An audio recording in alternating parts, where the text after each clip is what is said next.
Welcome back. So in this video I've taken some clips from one of my puppy training consultations where I was working with a little fella named Jock. Now a lot of the time people think it's really hard to get dogs, and especially puppies, to learn a new behavior. So hopefully by the end of this you'll see that it's actually super easy when you know how. Enjoy the video.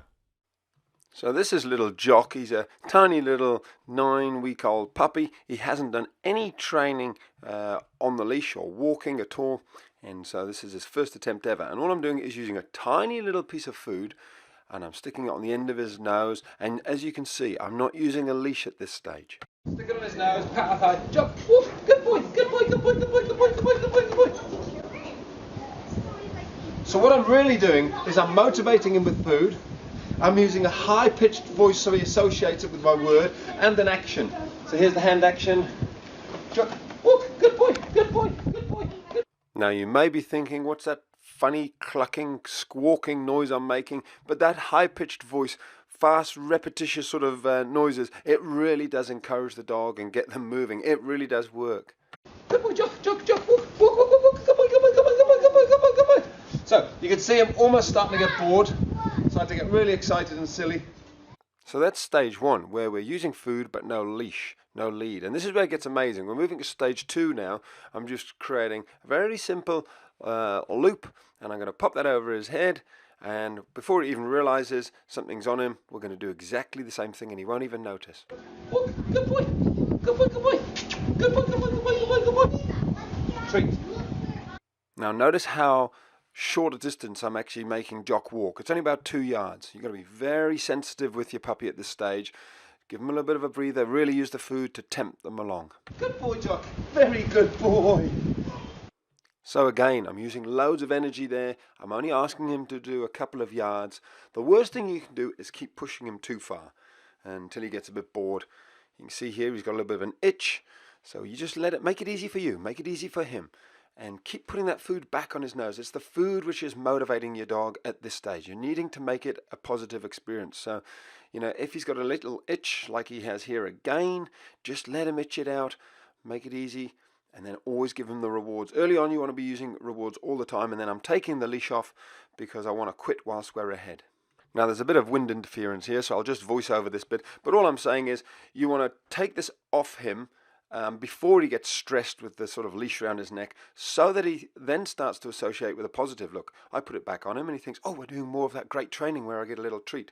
Now this is what happens if you do too much. You see how he started to turn and bite it? That's him saying, I want to get this off me because I'm not happy. I think he's also a little bit frustrated with this itch, whatever's going on. But you could just see the start of him starting to say, I don't want to do this anymore, so let's quit whilst we're ahead. It's a really, really important point.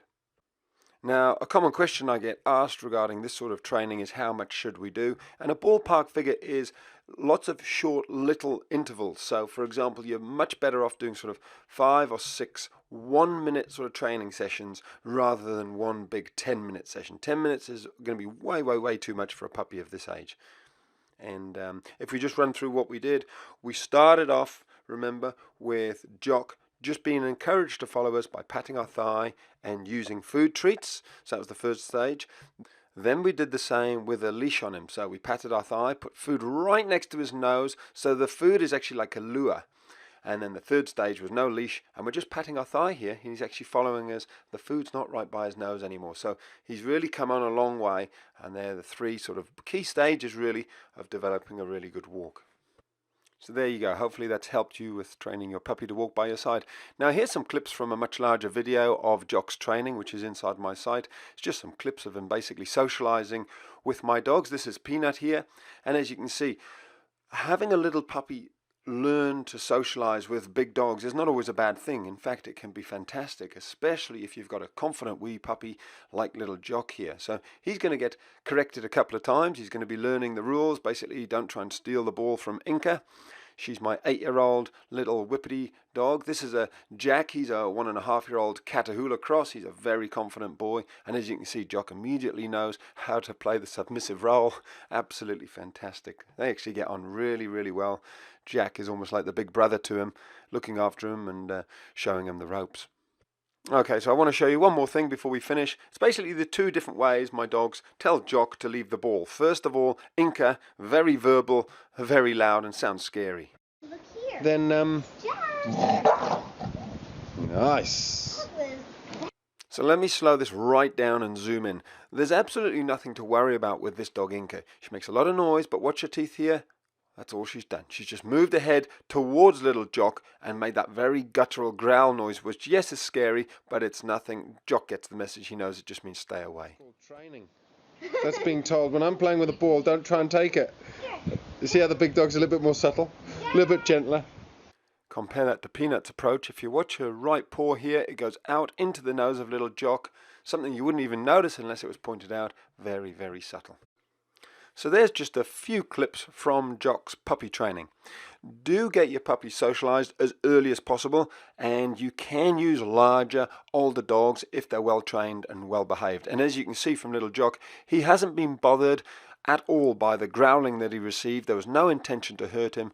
So remember, if your puppy gets told to stay away in that sort of manner, don't worry, don't panic. Your puppy will understand it. The last thing you want to do is overreact. Just stay calm, and as you can see, Jack's training him up, and Jock's having a great little time with him.